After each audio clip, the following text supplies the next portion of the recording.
सभापति महोदया जी, बहुत खुशी की बात है कि आपको अब याद आया, लेकिन आज विजय दिवस है। पहला मुद्दा ये है कि बांग्लादेश में जो अल्पसंख्यकों के साथ, जो हिंदुओं और ईसाइयों के साथ अत्याचार हो रहा है, उसके खिलाफ इस सरकार को आवाज उठानी चाहिए। सभापति महोदया जी, बहुत खुशी की बात है कि आपको अब याद आया, लेकिन आज विजय दिवस है। आज विजय दिवस है। 1971 के युद्ध में जिन शहीदों ने, जिन सेनाओं ने हमारे लिए लड़ाई लड़ी, जिन जानबाजों ने ये लड़ाई लड़ी, सैन्य अधिकारों को, सैनिकों को, शहीदों को, सबको सबसे पहले मैं नमन करना चाहती हूँ। मैं देश की जनता को नमन करना चाहती हूँ कि आज के दिन जो विजय भारत ने पाई, वो उनके बिना नहीं हो सकता था। उस समय भारत अकेला खड़ा था। पूरे विश्व ने कोई सुनवाई नहीं की। बांग्लादेश में जो हो रहा था, बांग्लादेश की जनता, हमारे बंगाली भाई बहनों की आवाज़ कोई नहीं सुन रहा था। उस समय भारत की जनता एक होकर अपनी सेना के साथ खड़ी हुई, अपने नेतृत्व के साथ खड़ी हुई, अपने असूलों के साथ खड़ी हुई। इंदिरा गांधी जी उस समय प्रधानमंत्री थी। मैं उनको नमन करना चाहती हूँ।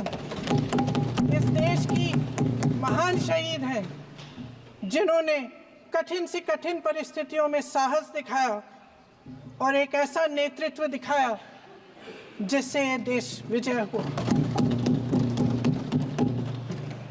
आज इस संदर्भ में मैं दो मुद्दे उठाना चाहती हूँ।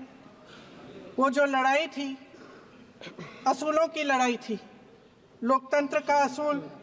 माननीय सदस्य श्री विरितो फ्रांस। एक मिनट में खत्म करूँ।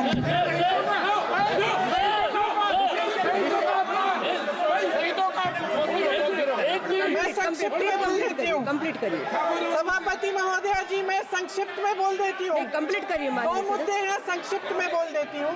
पहला मुद्दा ये है कि बांग्लादेश में जो अल्पसंख्यकों के साथ, जो हिंदुओं और ईसाइयों के साथ अत्याचार हो रहा है, उसके खिलाफ इस सरकार को आवाज उठानी चाहिए। बांग्लादेश की सरकार के साथ बातचीत करनी चाहिए और पूरा समर्थन देना चाहिए जिनको माननीय सदस्य श्री वरितो फ्रांसिस जी। वो भी एसोसिएट करेंगे प्लीज। अरे पूरी जवाब तो बोलने दो। पूरे तो